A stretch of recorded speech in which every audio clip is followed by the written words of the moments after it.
Hi everyone!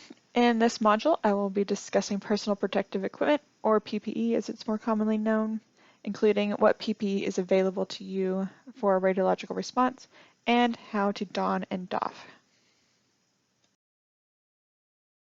So in a radiological emergency, most everyone will be provided with a PPE kit. These kits include coveralls, booties, rubber shoe covers, hood, inner gloves, and outer gloves. Unfortunately, these kits do not include two of the most important pieces of PPE, eye protection and a mask. These two things will also be provided to you. With a radiological event, the most important things to protect are your eyes and airways. So if you don't have any other PPE, at the very least, you will need a face mask and some sort of eye protection. Most EMS PPE will provide sufficient protection for most hazardous incidents that you may encounter. However, you should always avoid smoke and vapors unless you have a positive pressure supplied air respirator.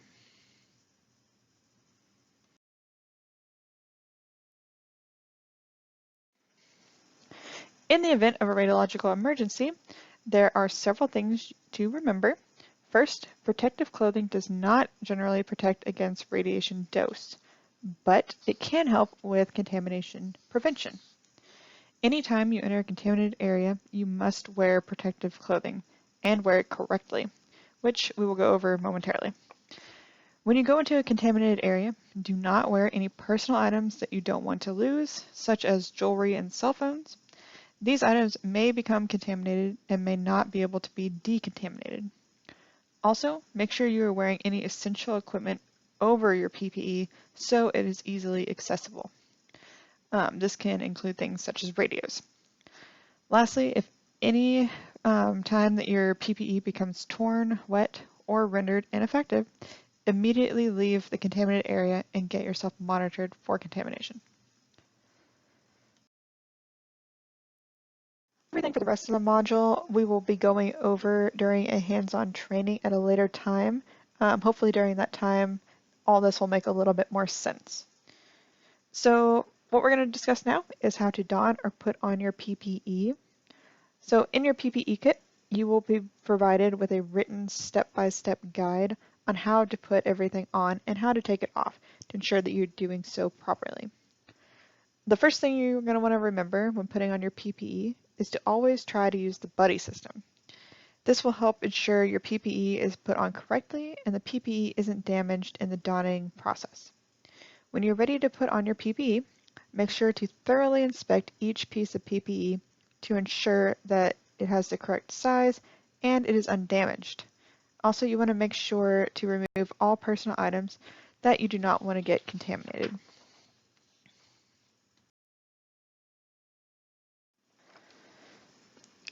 So the first item you'll put on is your booties.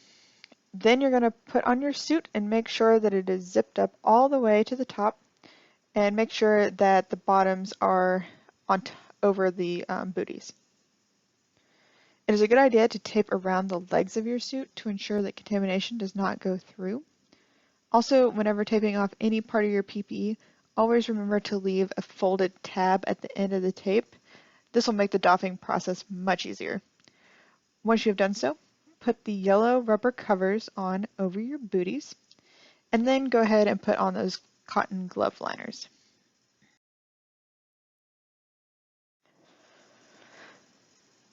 The next step is to put on your first pair of rubber gloves. Make sure to pull the sleeves of your suit over the wrist of the gloves and then tape around the edges. It's also a good idea to place an X on the top of those gloves. When you're working, you will most likely need to change out your gloves several times. And so when you're doing so, that X on that last pair will just be a visual reminder that that is your innermost pair of gloves and you will not need to take those off. Then you're going to go ahead and put on the second pair of gloves. This pair does not need to be taped since you will be likely changing those in and out while you're working. After you've put on your pair of gloves, put on your airway and eye protection.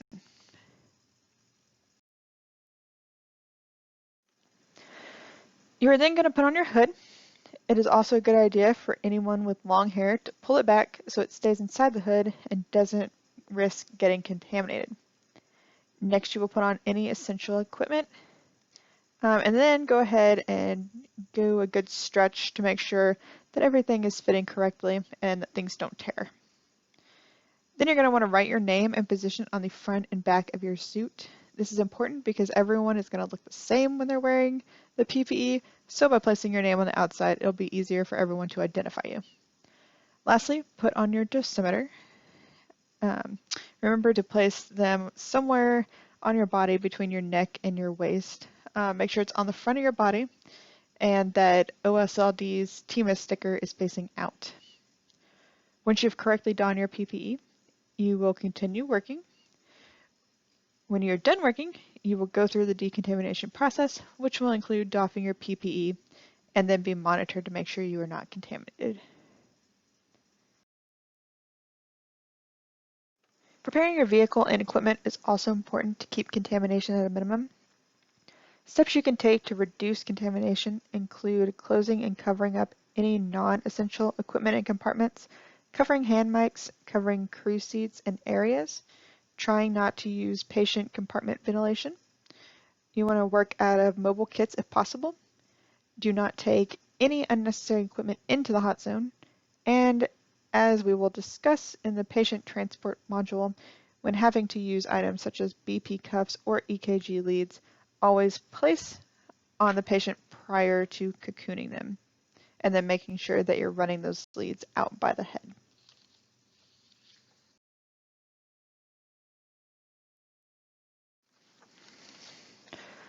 So once you're done working, you will begin the decontamination process and be ready to doff or take off your PPE. Again, this process will be demonstrated during our hands-on training. Two things to remember when you are removing your PPE is do not remove your PPE until you are told to do so in a controlled decontamination area. And second, always follow the directions of the decontamination personnel. So step one is to dry brush the exterior of your PPE to remove any loose particles. Remember that you cannot see radioactive particles, so it is important to be careful when removing your PPE in order not to stir up any particles into the air, which can be inhaled and cause internal contamination. The next step will be removal of all equipment.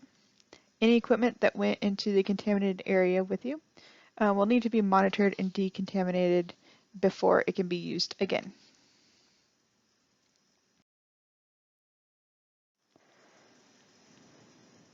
Next, you will need to remove and turn in all dosimetry and completed green TEMA form. This is discussed in the dosimetry module.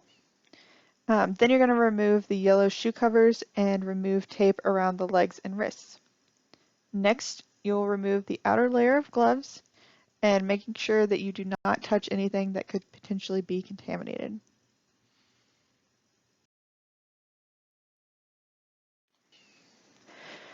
With your innermost layer of gloves, grasp the inside of the collar of your suit and pull it apart to unzip the suit.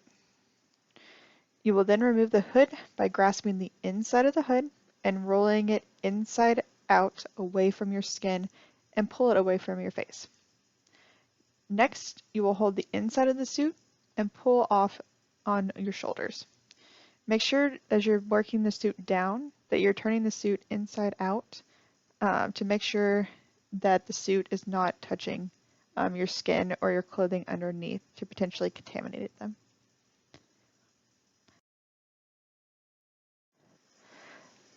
The next step is to remove your airway and eye protection. Then you can remove your paper booties.